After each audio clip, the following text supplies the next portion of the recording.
Në lidhje me sprovat do t'u sqaroj disa çështje. Së pari, çdo gjë njerëzve u bie me kaderin e Allahut, qoftë e mirë dhe qoftë e keqe. Gjithçka që u ndodh njerëzve është me kaderin e Allahut. Siç ka thënë Allahu në Kur'an, "Kul kullun min indillah." Thuaj, gjithçka është nga Allahu. Domethënë është caktuar nga Allahu. Qoftë e mirë dhe qoftë e keqe, ajo që i ndodh robit është me kader, është caktuar.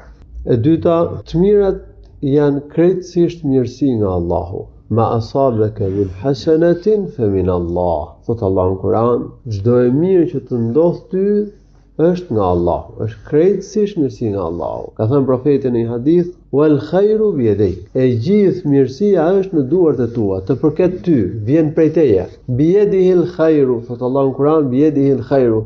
Në duart e tij janë mirësitë. Nga Allahu vjen vetëm e mira. Allahut i përket vetëm e mira, nuk i përket atij e keqja. E keqja ndodhet te krijesat. Atëherë, çdo e mirë që i vjen robit është nga Allahu, është mirësi nga Allahu. E treta, të këqijat që i ndodhin robit, belat që i bien robit, janë nga nefsi i tij, janë nga nefsi. Të këqijat që u ndodhin njerëzve janë nga nefset e tyre, i kanë nga vetët e tyre, domethënë për shkak të gjunaheve të tyre. U kanë ardhur për shkak të gjunaheve të tyre. Argument është fjala e Allahut të lartësuar, "Wa ma asabaka min sayyi'atin fa min nafsik." Dhe çdo e keqe që të bie ty është nga nefsi jot, për shkak të gjunaheve tuaja. Dhe gjithashtu është edhe fjala e Allahut të lartësuar, "Wa ma asabakum min musibatin fa bima kasabat aydikum." Çdo e keqe që ju bie për shkak të gjunaheve që keni bërë. Wa ya'fu an kathir. Por Allahu lartësuar i fshin, Allahu afshin shumë të këqija dhe nuk ju dënon për shkak të tyre. Atëherë, dhe kjo ajet tregon që të këqijat dhe sprovat njerëzve ju bien për shkak të gjunaheve të tyre. E treta, çështja e tretë që duhet kemi parasysh është se duhet heqim dorë nga gjunat. Duhet që të bëjmë tauba, të bëjmë istighfar, të kryejmë mirë detyrat e fesë, të ruhemi nga gjunahet, që të mos na bien sprova dhe të këqija. Të ruhemi nga gjunahet, sepse gjunahet sjellin sprova, bëhen shkak për të këqija. Mundet që njeriu për shkak të gjunahut dënohet dhe vazhdon me gjunah tjetër. Allahu na ruaj, mund devijoj nga rruga e Zotit. Mundet që për shkak të gjunaheve robit t'i bien sprova, t'i bien bela, t'i bien të këqija që lidhen me çështjet e jetës. Kështu që duhet ruhemi nga gjunahet. Gjithashtu, për të shpëtuar nga sprovat, për shpëtuar nga të këqijat, njerëzve u bien të këqija, u bien sprova, për shpëtuar prej tyre. Rrugdalja është që një nga mënyrat për shpëtuar është që të heqim dorë nga gjunahet, të kryejmë mirë detyrat e fesë, të kthehemi tek feja e Zotit, që njerëzit kërkojnë falje Allahut, të bëjnë tauba, sepse kështu Allahu do i shpëtojë nga sprovat. Allahu subhanahu wa taala ose do t'u paksoj efektet e sprovës, ose i shpëton nga sprova, ose u pakson, u minimizon efektet e sprovës, ose Allahu subhanahu wa taala u fal gjunahet. Nëse është një sprovë që nuk shmanget, arrin të mirat e tjera. Karoni një sprovë që nuk shmanget, nuk e shmang dot me robi. Arrin robi të mirat e tjera, mirësitë të tjera tek Allahu i lartësuar, kthehet në fe, pastron gjunahet, duron. Sprovat kryesisht bien për shkak të gjunaheve. Po ndoshta mund të jetë dhe sprova mund të jetë edhe ngritje grade për robin. Sprova shërben dhe për fisnikërimin e njeriut, për kthimin e tij tek Allahu subhanahu wa taala. Ka sprovat kanë urtësi. Allahu sprovat i lëshon me urtësi, nuk i lëshon kot. Kryesisht njerëzit duhet mendojnë që sprovat u kanë rënë për shkak të gjunaheve dhe të kthehen tek Zoti, të heqin dorë nga gjunahet. Por sprova mund të vijë njeriu dhe për ngritjen e gradës tek Allahu. Dhe kjo urtësi mund të jetë. Por gjithsesi njeriu duhet mendojnë keq për veten, nëse i vijë sprova, sepse ata që Allahu i do, u jep sprova, siç thotë një hadith. Dhe sa më shumë ta dojë Allahu robin, aq më të mëdha janë sprovat për ta.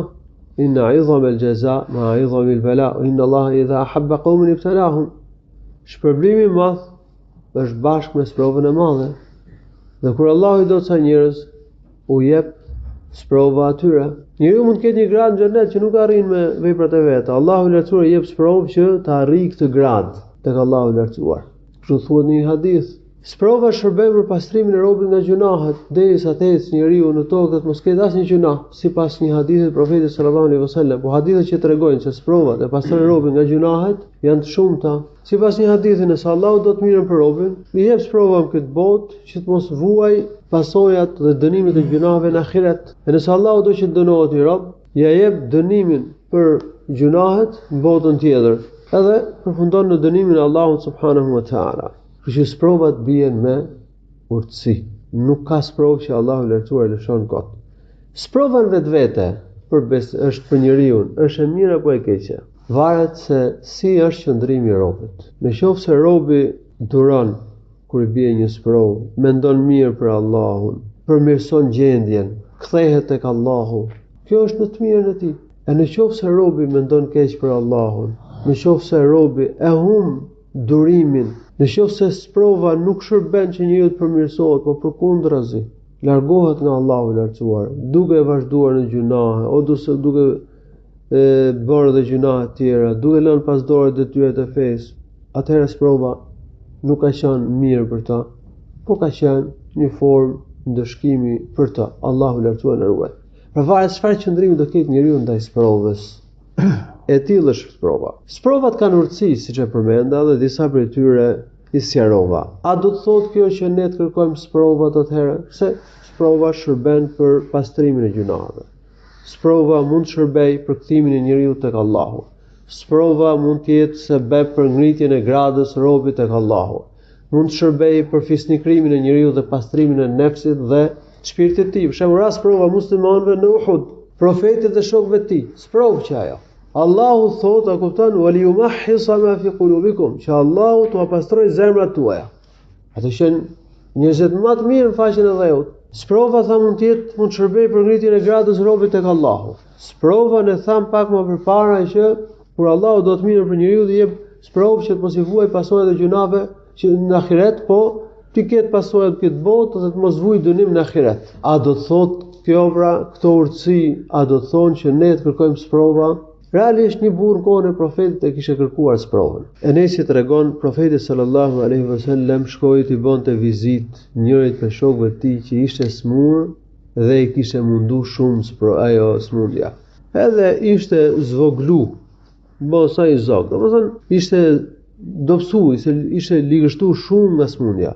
Dhe i thot profeti sallallahu alaihi wasallam, a i ke bo lutje Zotit ti? Tha, po, unë kam thënë, o Zotim, dënimet dhe sprovat që ke për të më dhënë për gjunahet, më jep në këtë botë.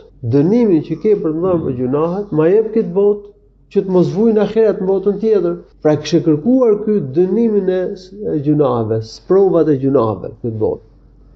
I tha profeti, ti nuk e përballon dot këta. Por lutë Allahun, Allahumma atina fid dunya hasanatan wa fil akhirati hasanatan wa qina adhaban nar. O Allah, na jep të mira në këtë botë, na jep të mira në ahiret dhe na ruaj nga dënimi i zjarrit të xhehenemit. Edhe pastaj profeti bëri lutje për këtë njerëz dhe shëroi Allahu i lartësuar. Ky hadith është në Sahihun e Muslimit. Atëherë edhe pse sprovat kanë urtësi dhe janë në të mirë të besimtarit, ne kurrë nuk duhet kërkojmë sprovën. Ne kurrë nuk duhet kërkojmë dënim për gjunahet. Por ne duhet i lutemi Allahut na ruaj nga sprovat, na ruaj nga të këqijat, na ruaj nga smundjet. Na jap veç të mira, dynjë në ahiret. Por nëse i bie sprova robit, mos mendoj keq, se Allahu ka dashur të mirën për ta. Edhe prandaj është edhe lutja. Allahumma inni as'aluka al-'afwa wal-'afiya. O Allah, unë të lutem për falje, për shpëtim nga të këqijat, shpëtim nga sprovat, shpëtim nga smundjet, shpëtim nga dënimet. Kjo është një nga lutjet që bëhet mëngjes e mbrëmje, siç sillet në hadith nga profeti sallallahu alaihi wasallam. Allahu shpëlef në të mira, alhamdulillahi rabbil